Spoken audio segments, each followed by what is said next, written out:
What is up, my beautiful gemstones? Welcome back to my channel, and if you're new here, just welcome. My name is Gemma Jade, but today we are going to be discussing messages from the other side and whether or not they're proof that EVPs really are coming from the dead. It seems as though, at least in my opinion, the more advanced modern technology becomes, the more ghosts, spirits, and other entities from the other side are able to catch up and catch on and learn how to use said technological advances. It's almost as though spirits are just as eager as some humans are to learn how to use new technological devices. Guess what? They are excited about it sometimes. While it's true, at least in my experience, that a spirit from, say, the 1700s is going to be more scared than anything else of something like an answering machine, that's not true for most spirits who come from a more recent incarnation. I've come across more stories than I could ever list here of entities leaving messages in bizarre ways that seem to terrify the humans involved, and it always fascinates me when it's said to happen. I have my windows open. It's a beautiful day. There's a lot of noise. I don't know what to do about it. Well, it's understandable for someone to be shocked when they receive a message on their cell phone from Uncle Tom, who died of a heart attack last week, with the message having been from last night. It's quite another when some poor and unsuspecting human listens to it and becomes absolutely terrified. I often wonder if it's the actual message and the fact that it came from a deceased person that terrifies people, or if it's the implications of such things when they happen that's the real culprit for the terror. I guess that depends on the individual and what their personal beliefs and experiences are when it comes to this type of subject matter. Opinions are all over the place, but they're mostly based on someone's experience. So your opinions, just like mine, are going to be based on real world experiences that we've had in our lives. And I say that all the time. You probably don't agree and probably won't agree with 100% of what I say because you may have experienced something different. And that's where the skeptics have a field day, because you'll know you're 100% right with the exact opposite of what I just said. And I know I'm 100% right, but they don't understand that there are things going on that we as human beings cannot comprehend and understand yet. It's not black and white. It's not even black, white, and gray. There's a whole rainbow and more of colors when it comes to this type of stuff and in the paranormal realm and community. It's not only deceased loved ones who leave these sorts of messages on our phones or machines specifically made to take them, but the implications of what it means as far as their beliefs in general. Let's take a look at some instances where people were said to have been left messages from the other side on their answering machines, and you can let me know what you think in the end in the comments below. Let's jump right in. Our first case comes from the site A Week in the Weird and was shared by a woman who only calls herself Judy.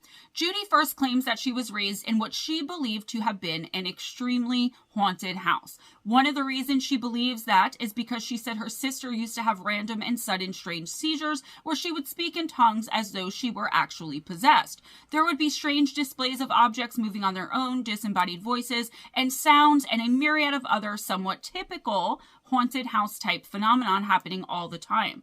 Most of the activity seemed like it was focused on the bathroom, and while in there, Judy said she would often hear a voice taunting her from the shadows by calling her name and letting her know she wasn't alone, even though she couldn't see anyone in there with her and didn't recognize the voice at all. It got so bad, she claims her parents finally brought a priest over to exorcise the house, and according to Judy, most of the activity, including the bathroom antics, would subside once that happened. As an adult, though, she said that she would receive a series of strange messages on her elderly mother's landline phone. Landline phones, remember those? That's what we're talking about here. One day, Judy came home from being out all day and saw on the phone's answering machine that she had missed several calls and just assumed that they were mostly from her friends or her mother's friends. She pressed play on the machine without even thinking about it, but was terrified and confused when she heard what the messages on the machine had actually contained.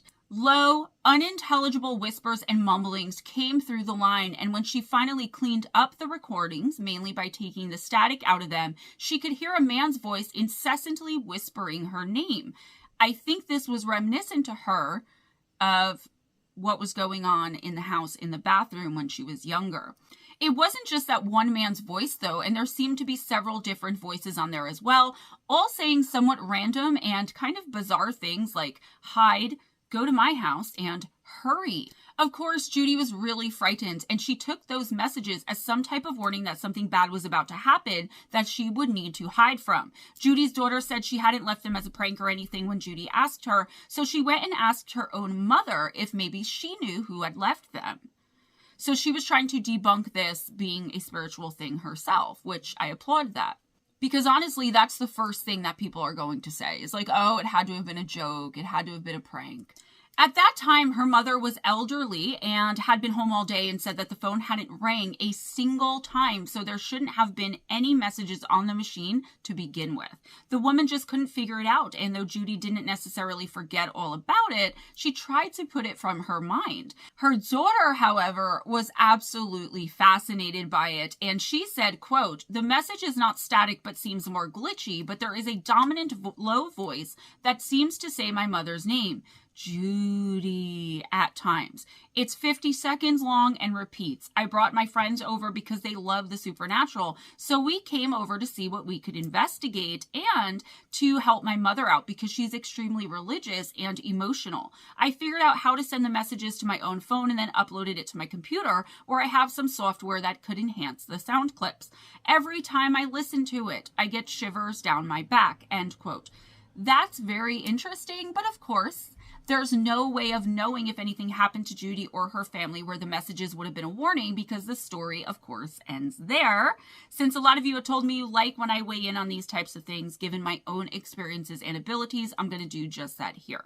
So let's just assume that if these messages had been a warning that from the beyond that something was going to happen, that information of something having happened would have been in my source material and in the information I used to put this video together. It wouldn't have ended so up in the air because that would have been big news, right? Ghost warns local woman of fire in the house or something like that. So for time's sake, let's just scratch that off the list of possibilities.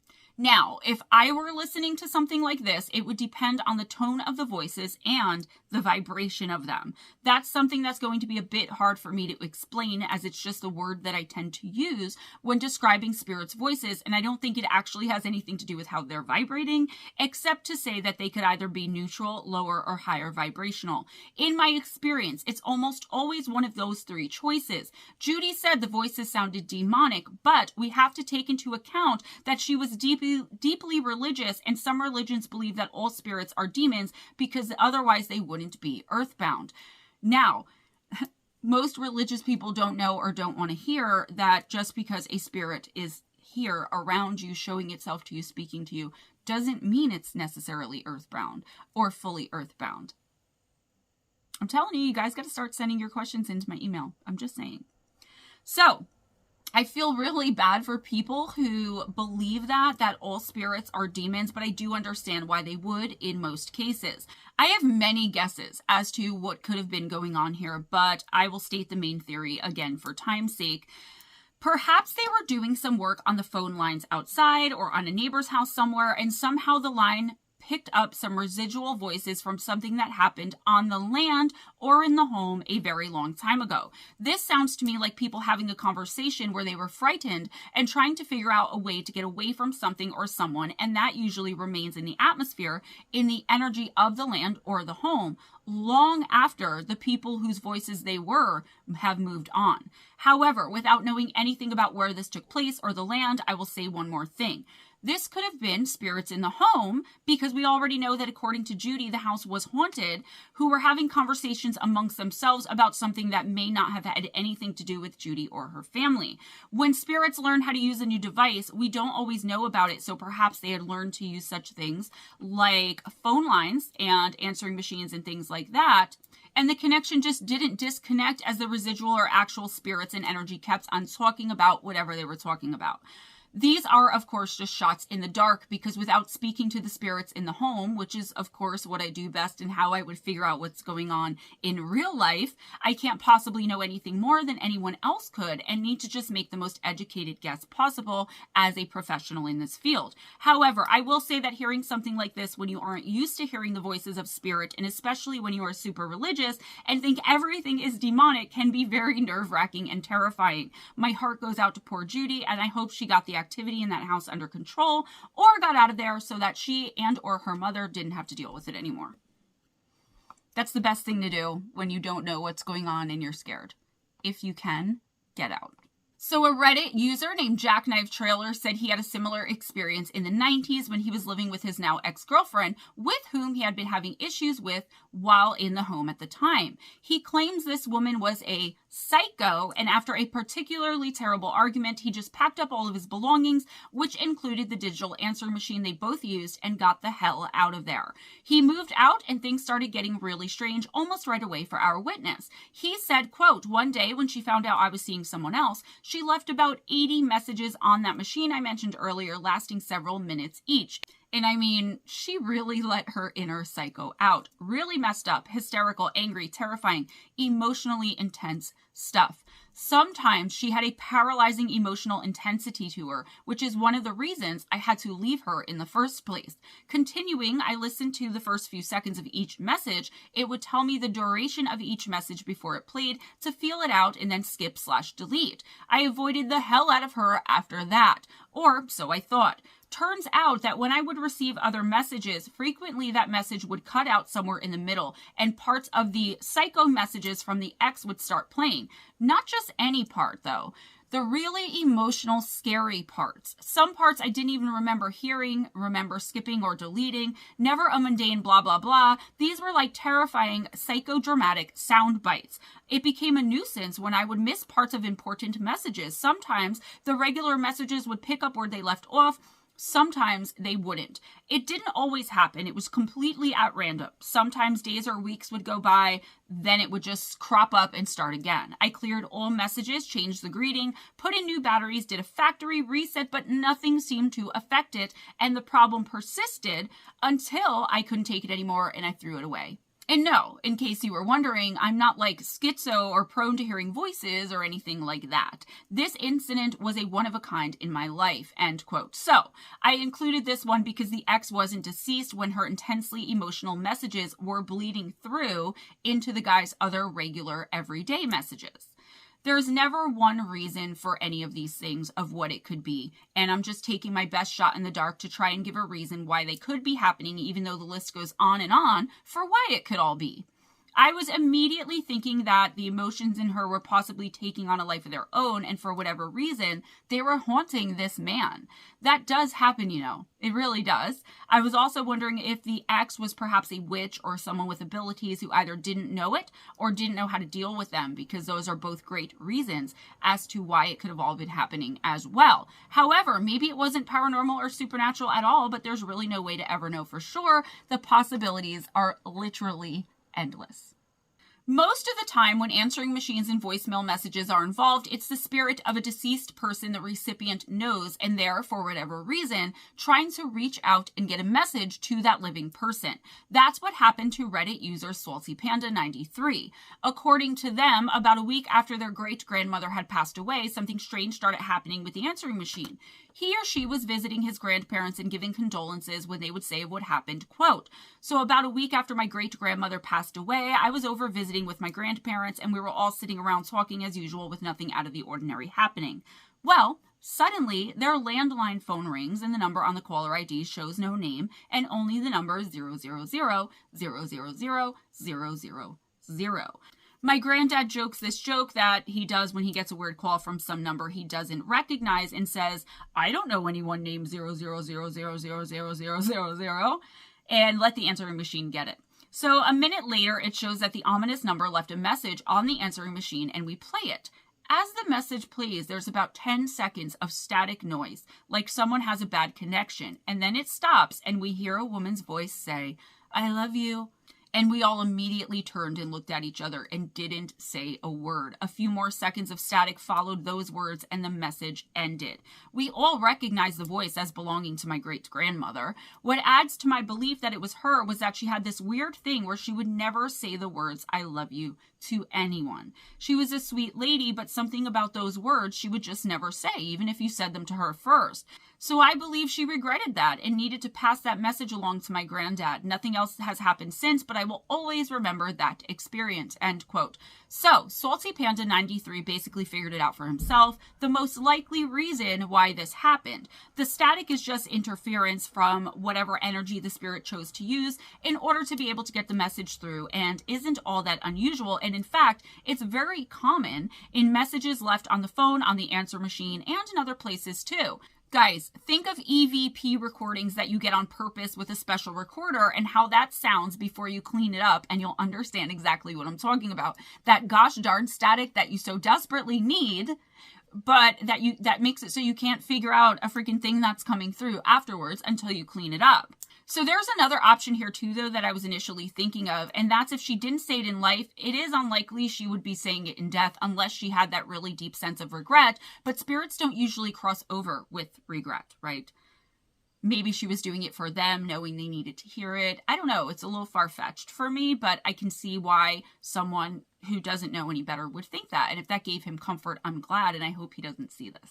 You see, like I said, spirits that cross over do not have regrets, so to speak, just things they wish they had learned or that they specifically came here to learn or do but never did. But they know not to be bothered by any of it because when and if they're ready, they're just going to do it again and work those same things and lessons into their new life chart in the hopes of achieving it the next time around.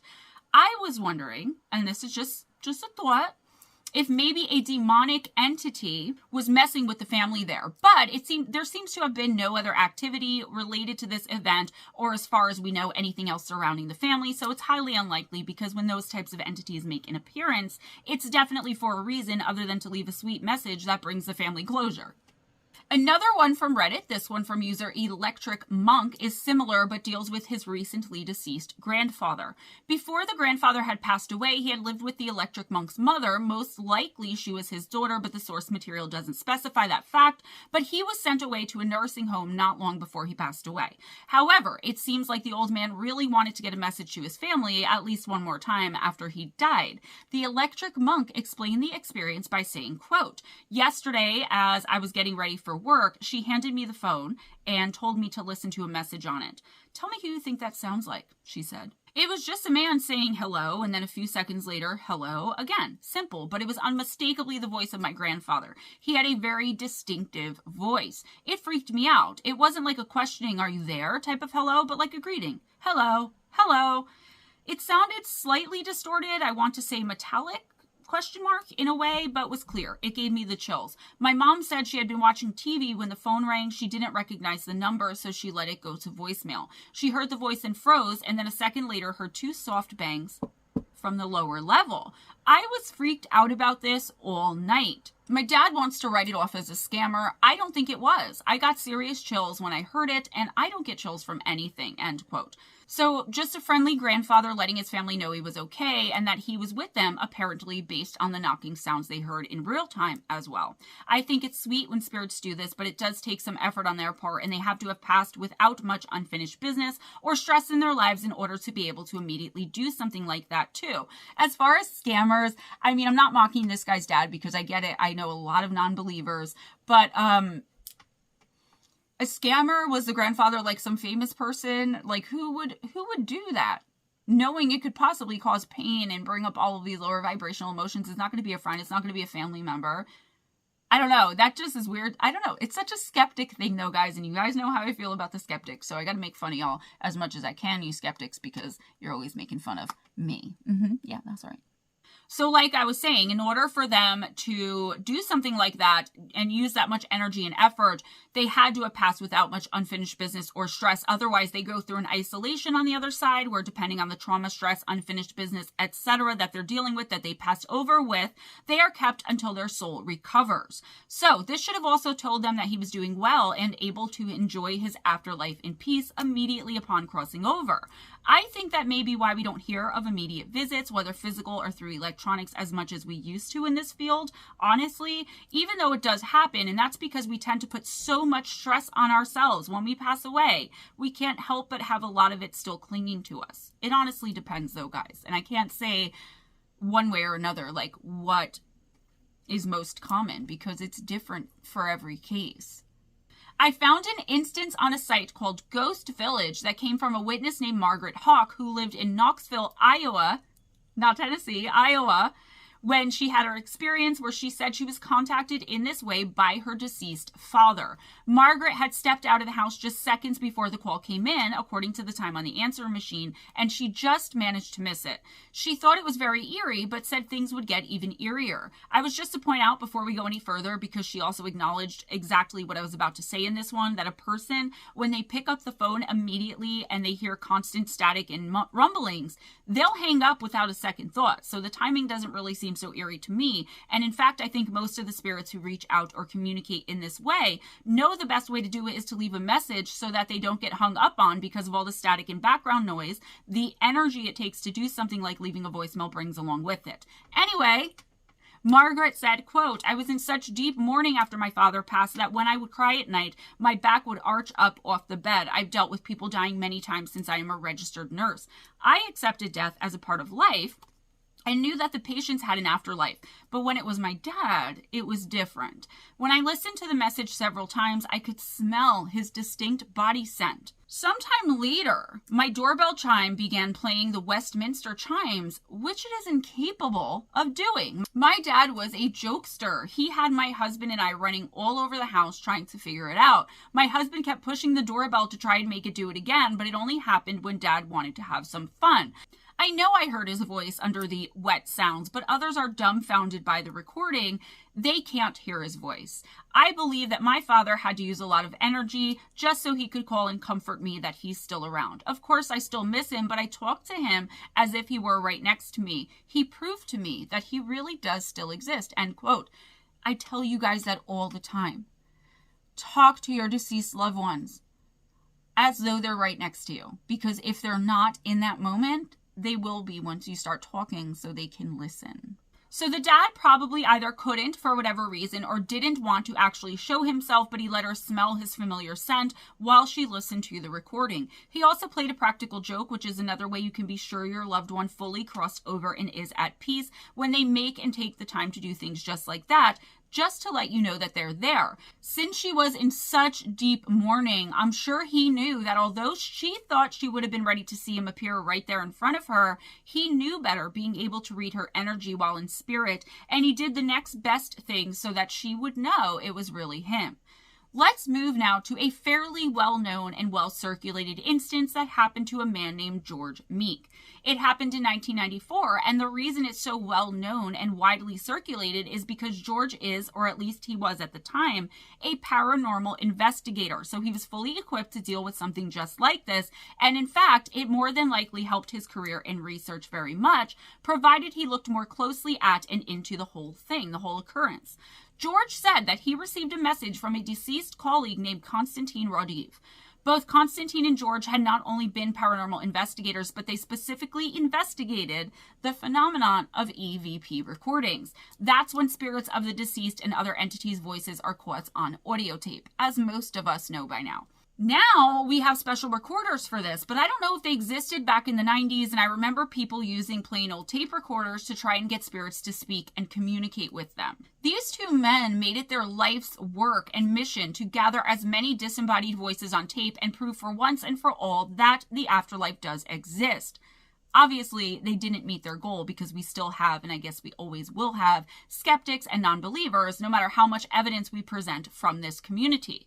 They were said to have more than a few recordings that were said to be groundbreaking for the time and throughout the community, but their research died when Konstantin died in 1974.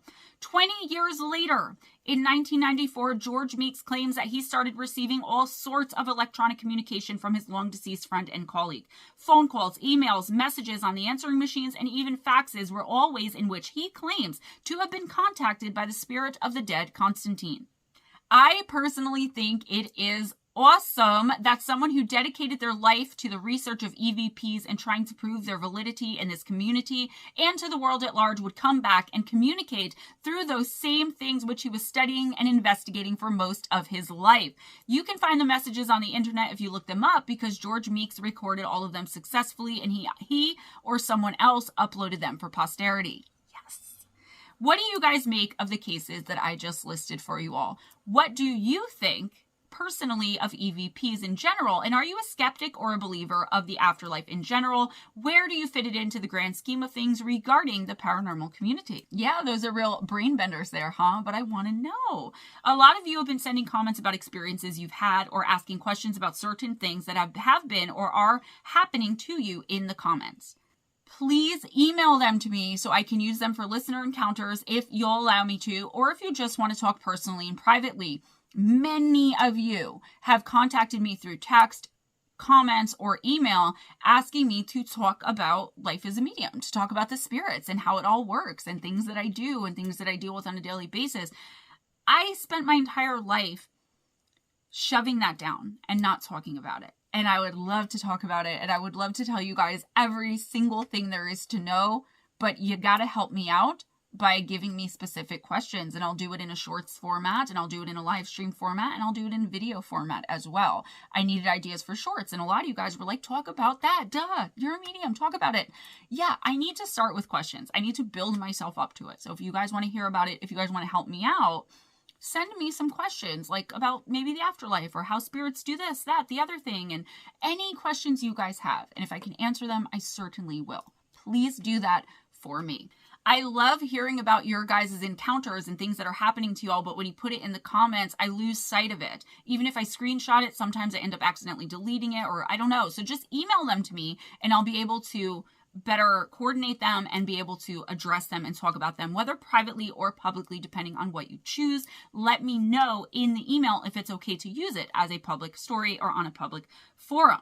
It absolutely thrills me to see the spirit realm so effectively affecting so many people now, more so than ever before. That's all I have for you today, guys. Please give this video a big thumbs up if you enjoyed the content, if you enjoyed hanging out with me, if you enjoyed hanging out with each other, if you attended the premiere. Please spread the love by sharing this video and make sure your notification bell is turned on. As most of you know, there has been a major change to the schedule. For the past 2.5 years, at least, I've been doing live intuitive oracle on Wednesday nights at 7:15 p.m. Eastern time due to personal reasons. As of right now, when this video is coming out, they are Friday nights at 7:15 p.m. Eastern time, and I think it's going to end up being every other Friday, every other Saturday.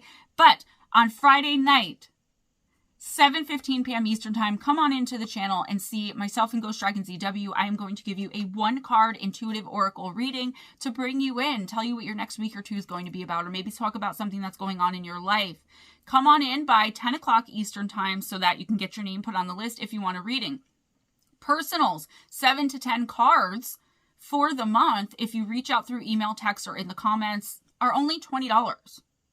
So to my PayPal or Cash App. So hit me up about that. Don't forget Friday nights, please, live intuitive oracle. That is my biggest stream. That is my favorite stream.